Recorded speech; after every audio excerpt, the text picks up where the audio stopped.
ജോഹന്നസ്ബർഗിലെ മറ്റൊരു രാത്രിയിലേക്ക് ഞങ്ങൾ ഇറങ്ങി നടന്നു. സമയം പാതിരാ കഴിയുന്നു. ദക്ഷിണാഫ്രിക്കൻ ജീവിതത്തിന്റെ വ്യത്യസ്തതകളിലൂടെയായിരുന്നു ആ നടപ്പ്. മറ്റൊരു രാത്രി ജീവിതത്തിന്റെ വിസ്മയഭരിതമായ വെള്ളി വെളിച്ചം. യുവത്വം ദിവസങ്ങൾ ആഘോഷിക്കാനുള്ളതാണെന്നും ജീവിത കാമനകളെ അണകെട്ടി നിർത്തേണ്ടതില്ലെന്നും പ്രഖ്യാപിക്കുന്ന കാഴ്ചകൾ. ജോഹന്നസ്ബർഗിൽ ഞങ്ങൾ താമസിച്ചിരുന്ന ഗ്രാൻഡ് ഹോട്ടലിലെ നൈറ്റ് ക്ലബിലേക്കാണെന്ന് രാത്രി ഞങ്ങൾ പോയി. അപ്പോൾ ശരിക്കും എങ്ങനെയാണ് ഒരു നൈറ്റ് ക്ലബിൻ്റെ, ദക്ഷിണാഫ്രിക്കയിലെ ഒരു നൈറ്റ് ക്ലബിൻ്റെ രീതികൾ, അവിടുത്തെ ആഘോഷങ്ങൾ എങ്ങനെയാണ്, ഇതൊക്കെ കാണുക എന്നുള്ളതായിരുന്നു ഞങ്ങളുടെ ഉദ്ദേശം. എന്ന് വെച്ചാൽ അത് ഒന്ന് കണ്ടു മടങ്ങാം. അപ്പോൾ ഞങ്ങൾ ഈ ഗ്രാൻഡ് ഹോട്ടലിൻ്റെ റിസപ്ഷനിലെത്തി ഈ നൈറ്റ് ക്ലബിലേക്ക് പ്രവേശിക്കണമെന്ന് പറഞ്ഞപ്പോൾ അവർ തൊട്ട് മുമ്പുള്ള ദിവസം ഉണ്ടായിരുന്നതിൻ്റെ 3 ഇരട്ടി പ്രവേശനത്തിനുള്ള ചാർജ് 3 ഇരട്ടിയായി വർദ്ധിപ്പിച്ചു. എന്ന് പറഞ്ഞാൽ അവിടെ നിശ്ചിതമായ ഒരു ഒരു ഒരു ചാർജ് അവിടെ ഉണ്ടായിരുന്നില്ല. കാരണം അന്ന് കൂടുതൽ സന്ദർശകർ വന്നതോടുകൂടി അവർ ഈ പറയുന്ന ക്ലബിലേക്കുള്ള പ്രവേശനത്തിൻ്റെ ചാർജ് 3 ഇരട്ടി വർദ്ധിപ്പിച്ചു. അതിനകത്തിൽ അങ്ങനെ മറ്റ് തരത്തിലുള്ള നിബന്ധനകളൊന്നുമില്ല. അതുകൊണ്ടായിരിക്കണമല്ലോ അവരങ്ങനെ പെട്ടെന്ന് ചാർജ് കൂട്ടിയത്.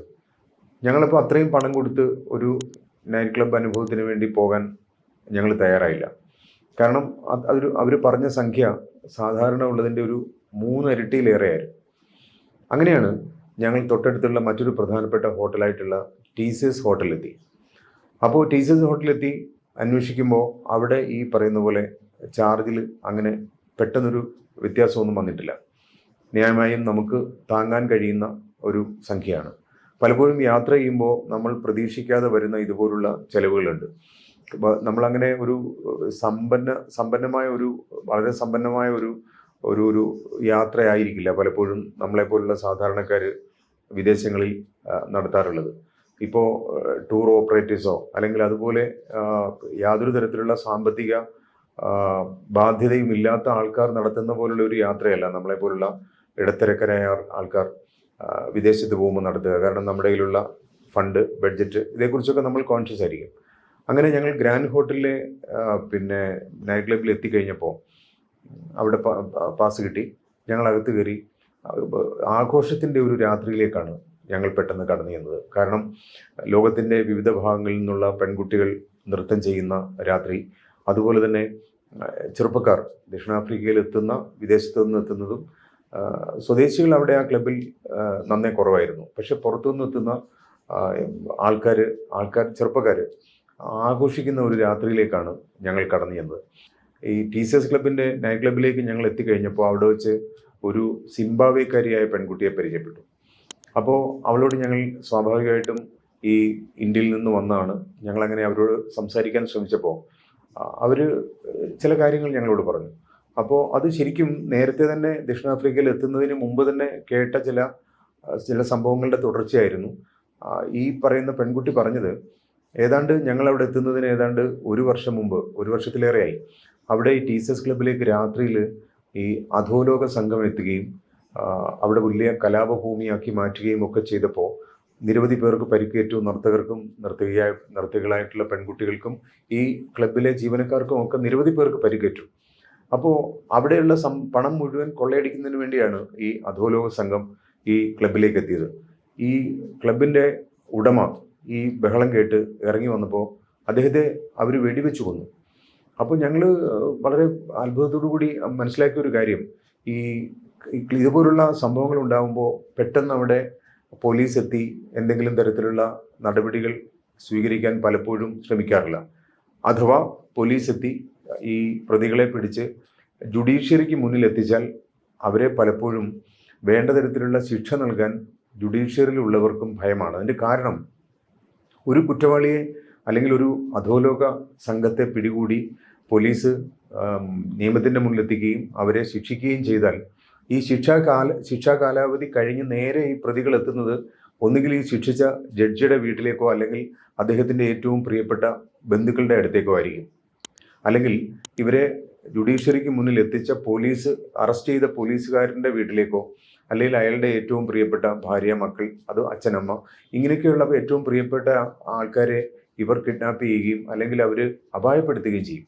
അങ്ങനെയുള്ള നിരവധി സംഭവങ്ങൾ ദക്ഷിണാഫ്രിക്കയിൽ ഉണ്ടായിട്ടുള്ളത് കൊണ്ട് തന്നെ ഒരിക്കലും ഇവർ ഈ പറയുന്ന പോലെ കുറ്റവാളികൾ ശിക്ഷിക്കപ്പെടാൻ വേണ്ടിയിട്ടുള്ള ഒരു ജാഗ്രതയോടുകൂടിയുള്ള പ്രവർത്തനം പലപ്പോഴും പോലീസിൻ്റെയും ജുഡീഷ്യറിയുടെയും ഭാഗത്തു നിന്ന് പല കാലങ്ങളിൽ ഉണ്ടായിട്ടില്ല എന്നാണ് ഞങ്ങൾക്ക് മനസ്സിലാക്കാൻ കഴിഞ്ഞത്.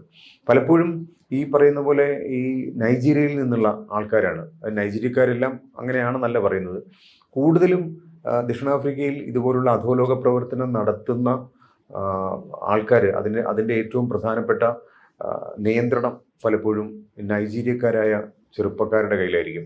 ദക്ഷിണാഫ്രിക്കയിൽ എന്നെയും സേതുവിനെയും കൊണ്ടുപോയ തോമസ് ചാമക്കാല, അദ്ദേഹം ഈ ദക്ഷിണാഫ്രിക്കയിൽ പലതരത്തിലുള്ള സ്ഥാപനങ്ങൾ നടത്തുന്നുണ്ട്. അവിടെയൊക്കെ തന്നെ പലപ്പോഴും ഇതുപോലുള്ള കൊള്ള നടന്നതായിട്ട് അദ്ദേഹം ഞങ്ങളോട് പറഞ്ഞു. അതിൻ്റെ വീഡിയോസും ഞങ്ങളെ കാണിച്ചു.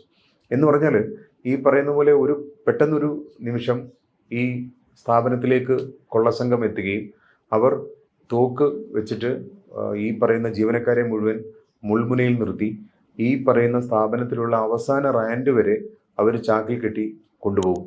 അപ്പോൾ പലപ്പോഴും ഇത് പോലീസിൽ റിപ്പോർട്ട് ചെയ്തതുകൊണ്ട് വളരെ കാര്യമായ പ്രയോജനമൊന്നും ഉണ്ടാവാറില്ല. പക്ഷേ ഇതിൽ നിന്ന് രക്ഷപ്പെടുന്നത്, ഇതിൽ നിന്ന് സാമ്പത്തികമായി ഈ പറയുന്ന കൊള്ള നടക്കുന്ന സ്ഥാപനങ്ങളുടെ ഉടമകൾ രക്ഷപ്പെടുന്നത് അവർ കോടിക്കണക്കിന് രൂപയുടെ ഇൻഷുറൻസ് എടുത്തിട്ടുണ്ടാവും. അപ്പോൾ ഇങ്ങനെയുള്ള കൊള്ള നടന്നു കഴിയുമ്പോൾ തന്നെ ഇവർ ഇൻഷുറൻസ് സ്ഥാപനങ്ങളിൽ ഇത് അറിയിക്കുകയും അവർ വന്ന് ഒരു അസസ്മെൻറ്റ് നടത്തി ഈ പറയുന്ന അവർക്ക് നഷ്ടപ്പെട്ട സമ്പത്ത് തിരിച്ചു കൊടുക്കുകയും ചെയ്യും. അങ്ങനെയുള്ള ഒരു വ്യവസ്ഥ ഉള്ളത് കൊണ്ട് മാത്രമാണ് പലപ്പോഴും ദക്ഷിണാഫ്രിക്കയിൽ പലപ്പോഴും ഇതുപോലുള്ള സ്ഥാപനങ്ങളിൽ നടക്കുന്ന, അല്ലെങ്കിൽ വീടുകളും പലപ്പോഴും പലരും ഇൻഷുറൻസ് ചെയ്തിട്ടുണ്ടാവും.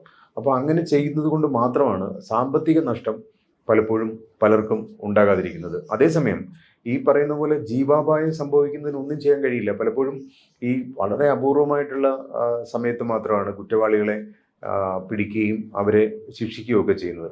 ഇതാണ് ശരിക്കും ദക്ഷിണാഫ്രിക്കയിലെ ഒരു അപായകരമായ ഒരു അവസ്ഥ. ഇന്ന് ദക്ഷിണാഫ്രിക്കയിൽ ഞങ്ങൾ യാത്ര തുടങ്ങുന്ന സമയത്ത് ഞാൻ ട്രെയിനിൽ വെച്ച് പരിചയപ്പെട്ട ഒരു അധ്യാപകൻ തമ്പി സാർ, അദ്ദേഹം എന്നോട് പറഞ്ഞതിൻ്റെ ഒരു ഏറ്റവും നേരിട്ട് അനുഭവിച്ച ഒരു സംഭവമാണ് ഈ ടീച്ചേഴ്സ് ക്ലബ്ബിൽ വെച്ച് സിംബാബ്വേക്കാരിയായ പെൺകുട്ടി ഞങ്ങളോട് പറഞ്ഞ ഈ അനുഭവം, അവിടുത്തെ അതിൻ്റെ ഉടമയെ വെടിവെച്ച് കൊന്ന അനുഭവവും അനുബന്ധമായി ഞങ്ങൾ പിന്നീട് പല സ്ഥലത്ത് വെച്ച് കേട്ടതും അറിഞ്ഞതുമായ സംഭവങ്ങളും ഈ പറയുന്ന രീതിയിലുള്ള അധോലോക സംഘത്തിൻ്റെ കടന്നുകയറ്റമാണ്.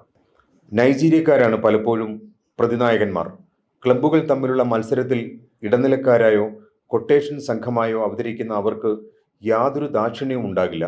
അവർ ക്ലബ്ബുകളിലേക്ക് മാത്രമല്ല ആരുടെയും താമസസ്ഥലത്തെത്തിയും കണക്ക് തീർക്കും. കൊലയും കവർച്ചയും നടത്തി അപ്രത്യക്ഷരാകുന്നവരെ പൊടിയിട്ട് നോക്കിയാൽ പോലും കണ്ടെത്താനായെന്ന് വരില്ല.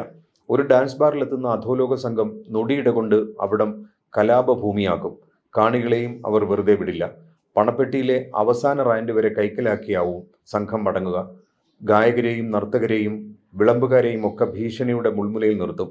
ചിലപ്പോൾ മാനഭംഗപ്പെടുത്തും. ഈ നേരത്തൊന്നും പോലീസ് ഇങ്ങോട്ട് കടന്നു വരില്ല. എല്ലാം ശാന്തമായി കഴിയുമ്പോൾ അമിതാവേശത്തിൽ കടന്നു വന്ന് കണ്ണിൽ കാണുന്ന ആരെയെങ്കിലുമൊക്കെ 4 ചാർത്ത് ചാർത്തുന്നതാണ് ദക്ഷിണാഫ്രിക്കൻ പോലീസിൻ്റെയും ഒരു പൊതുരീതി. ടീച്ചേഴ്സ് ക്ലബ്ബിലും ഇത് പലതവണ സംഭവിച്ചിട്ടുണ്ടെന്ന് സിംബാബ്വേക്കാരിയായ പെൺകുട്ടി പറഞ്ഞു. അവൾ നർത്തകിയാണ്. അപ്പം ഇങ്ങനെയുള്ള അധോലോക സംഘങ്ങളുടെ പ്രവർത്തനം സജീവമായി തുടങ്ങിയിട്ട് കുറച്ചു കാലമൊന്നുമല്ല ആയിട്ടുള്ളത്. ഈ ദക്ഷിണാഫ്രിക്കയുടെ ചരിത്രത്തിൽ എല്ലാ കാലത്തും ഇതുപോലുള്ള അധോലോക സംഘങ്ങളുടെ പ്രവർത്തനം പല സ്ഥലത്തും സജീവമാണ്. അപ്പോൾ അത് നിയന്ത്രിക്കാനുള്ള ചില നിയമ നടപടികളൊക്കെ ഗവൺമെൻറ് സ്വീകരിക്കാറുണ്ടെങ്കിലും അതിനെയൊക്കെ മറികടക്കുന്ന തരത്തിലുള്ള ശക്തി ഈ അധോലോക സംഘങ്ങൾക്കുണ്ട്. ദക്ഷിണാഫ്രിക്കൻ അനുഭവം ഉള്ള പലരും ഈ യാത്രയ്ക്ക് മുമ്പ് എന്നോട് ഈ കാര്യം സൂചിപ്പിച്ചിട്ടുണ്ട്. അവിടെ എത്തി നേരിട്ട് അനുഭവിച്ചപ്പോഴും കേട്ടപ്പോഴും ഈ പറയുന്ന ഒരു അവസ്ഥ ദക്ഷിണാഫ്രിക്കൻ ജീവിതത്തിൻ്റെ ഒരു ഇരുണ്ട മുഖമാണെന്ന് പറയാതെ വയ്യ.